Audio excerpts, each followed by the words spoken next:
Assalamualaikum warahmatullahi wabarakatuh. Perkenalkan, nama saya Nova Kartika Amelia, NIM 12300250044, Prodi S1 Kebidanan Universitas Nahdlatul Ulama Surabaya.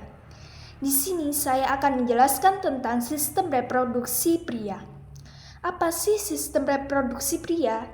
Sistem reproduksi pria adalah kumpulan organ yang berfungsi untuk memproduksi sel sperma dan menghasilkan hormon testosteron serta menyalurkan sperma ke saluran reproduksi wanita pada saat berhubungan seksual. Sistem ini bekerja sejak masa pubertas hingga lanjut usia. Next, organ reproduksi pria. Yang pertama, testis. Testis merupakan organ utama sistem reproduksi pria yang berbentuk oval dan terletak di dalam skrotum. Fungsi testis: 1. Menghasilkan sperma melalui proses spermatogenesis. 2. Menghasilkan hormon testosteron yang berperan dalam pembentukan ciri kelamin sekunder, pertumbuhan otot dan tulang, dorongan seksual. Dalam testis terdapat tubulus seminiferus, tempat pembentukan sperma. Yang kedua, skrotum. Skrotum adalah kantong kulit yang membungkus dan melindungi testis. Fungsi skrotum: 1. Melindungi testis dari cedera. 2. Mengatur suhu testis agar tetap 2-3 derajat Celcius lebih rendah dari suhu tubuh, kondisi ideal untuk pembentukan sperma. Yang ketiga, epididymis. Epididymis adalah saluran panjang berlekuk yang menempel di belakang testis. Fungsi epididymis: yang pertama, tempat pematangan sperma. Yang kedua, penyimpanan sperma sementara sebelum dikeluarkan. Sperma yang keluar dari testis belum matang dan belum dapat membuahi sel telur. Yang keempat, vas deferens. Vas deferens adalah saluran panjang yang menghubungkan epididymis dengan uretra. Fungsi vas deferens: yang pertama, mengangkut sperma dari epididymis menuju uretra. Yang kedua, menyimpan sperma sementara sebelum ejakulasi.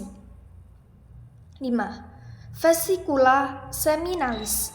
Vesicula seminalis adalah sepasang kelenjar yang terletak di belakang kandung kemih.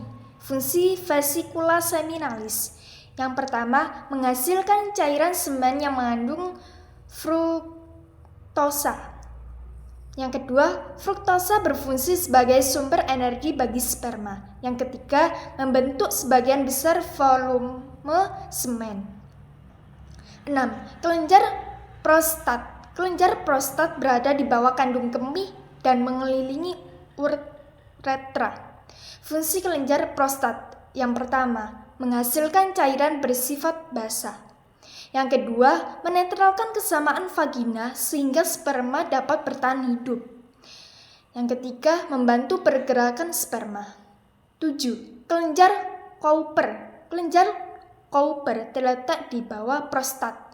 Fungsi kelenjar Cowper: yang pertama, menghasilkan cairan pelumas sebelum ejakulasi.